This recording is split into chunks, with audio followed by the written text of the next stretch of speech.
Hello friends, I choose for you. Again, I prepared a full list. Don't miss these movies. If you like it, don't forget to press the like button and subscribe.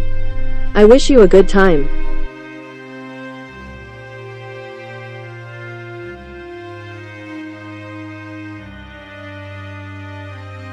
Benedetta is based on Judith C. Brown's novel Shameless Acts, the life of a lesbian nun in Renaissance Italy. The movie takes place in Italy in the 17th century.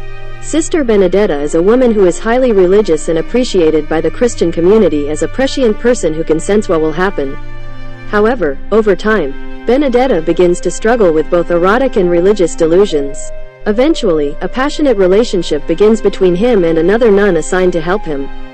He cannot control his sexual desires, for which he could be sentenced to death, and he continues this relationship despite all the risks. What will be the punishment of Benedetta? Who is accused of homosexuality and witchcraft when this is revealed? Don't miss this extraordinary film, which competed for the Palme d'Or at the 2021 Cannes Film Festival and has 2 awards and 18 nominations at international festivals.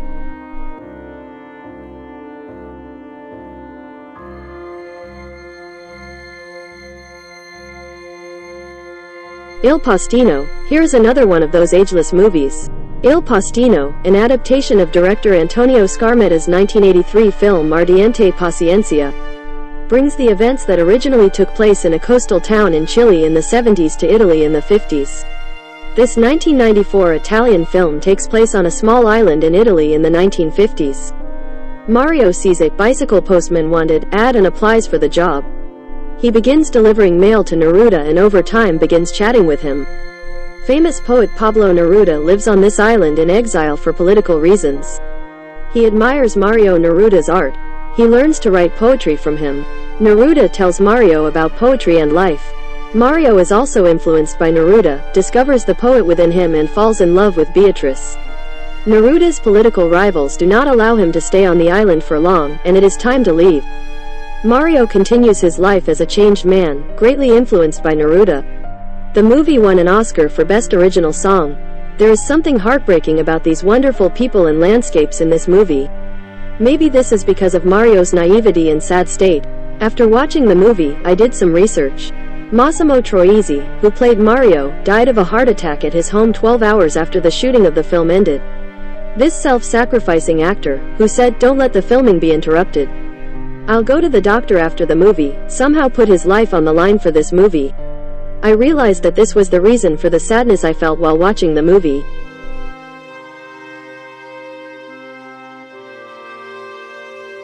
In the Mood for Love, it is a Hong Kong-Chinese co-production film released in 2000. Hong Kong 1960s. Chow, the editor-in-chief of a local newspaper, moves with his wife to an apartment where Shanghainese people live. By coincidence, there is also someone else who moved there. Beautiful secretary Su Li Zhen. They both deal with moving independently of their spouses. They live in side-by-side rooms in a crowded apartment building where their spouses often leave them alone. At first, they are only friendly to each other as necessary, but when they learn their partner's secrets, it brings them even closer. When this rapprochement caught the attention of the neighbors, the duo started writing a TV series script and rented another room where they could work comfortably. We can see and get to know today's Hong Kong from countless sites on the internet. However, seeing Hong Kong in the 60s and getting to know the culture and habits of those people is an exciting experience. I think I can recognize a country I don't know from its back streets and its books and movies. Watch this wonderful film, which received a total of 16 awards from various festivals and organizations, including the 2000 Cannes Film Festival Best Actor, Best Cinematography and Editing Awards. The Virgin Suicides, Suicide of Innocence, a 1999 American film, was adapted from Jeffrey Eugenides' book The Virgin Suicides. It tells the story of 5 sisters in the 1970s. All but the youngest of the 5 sisters, known as the Lisbon family, have reached adolescence. They soon become aware of the men and begin to get close to the neighbor children. Making men fall in love with them becomes a game for them. However, their mothers in particular act overprotective and put serious pressure on the girls. Girls take small escapades to escape these pressures. Fontaine, the most handsome and popular boy in school, offers Lux Lisbon to go to the school prom. Lux agrees, but her parents have one condition. The sisters will go to the prom together.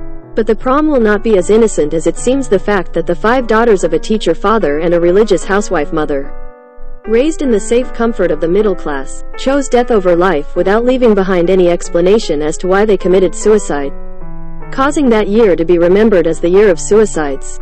This film, which attracted a lot of attention in the cinema world because it was directed by Sofia Coppola, the daughter of famous director Francis Ford Coppola, received awards in many festivals it attended.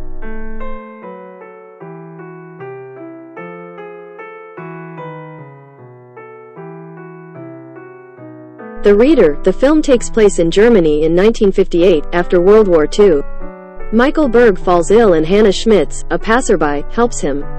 Michael goes to this woman's house to thank her and they begin a relationship. They start dating regardless of their age difference. Now Michael visits Hannah every after school. After a while, Hannah asks Michael to read a book to her. 8 years later, Michael is now a student at law school. They participate in class trials as spectators. One day, he sees Hannah on another case. Only Alana Mather and her mother attended the hearing as witnesses to this incident, and they explained everything they witnessed. I have a tendency to think that the leading actors in movies are right for some reason. I don't know if it's just me or if you think so too. What does it mean to allow the event that is subject to trial? How can these women be so cruel? This movie is a great example of how people who are under orders lose their ability to think. As a defense against allegations made in court, at the time we thought it had to be that way. What they say is a blood-curdling thought. Their apologies are greater than their faults. The film was nominated for the Golden Globe, BAFTA and Academy Awards. For this role, Kate Winslet won the Best Supporting Actress award at the Golden Globe Awards and the Best Actress award at the Academy Awards.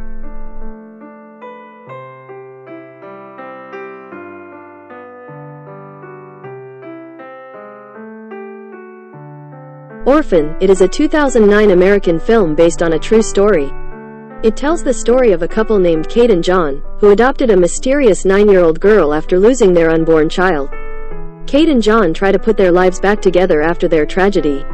To do this, they decide to adopt a child. At an orphanage, they encounter a 9-year-old girl named Esther and feel sympathy for her. They eventually adopt Esther. However, Esther is not the innocent child she seems. He throws tantrums at school, has problems with other children, and one day even breaks the leg of a girl who was making fun of him. Kate realizes Esther's true colors and begins to worry about the family's safety. He tries to tell John and other family members that Esther is dangerous, but his wife does not listen to him. In the end, it's up to Kate to uncover Esther's true identity and save the family before it's too late. After watching the movie, I researched this true story on the internet. Yes, this very extraordinary event really happened. The most interesting part is that when the institution they adopted was not convinced to take this girl back, the family left this strange girl alone at home, left the house and moved to another city.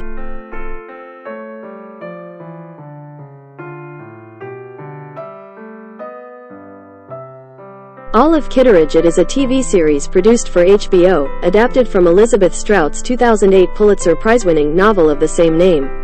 It takes place in a New England town in the 1950s. Olive Kitteridge is a middle-aged woman who is a secondary school mathematics teacher.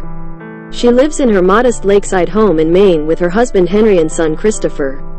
Olive is an intelligent but difficult person.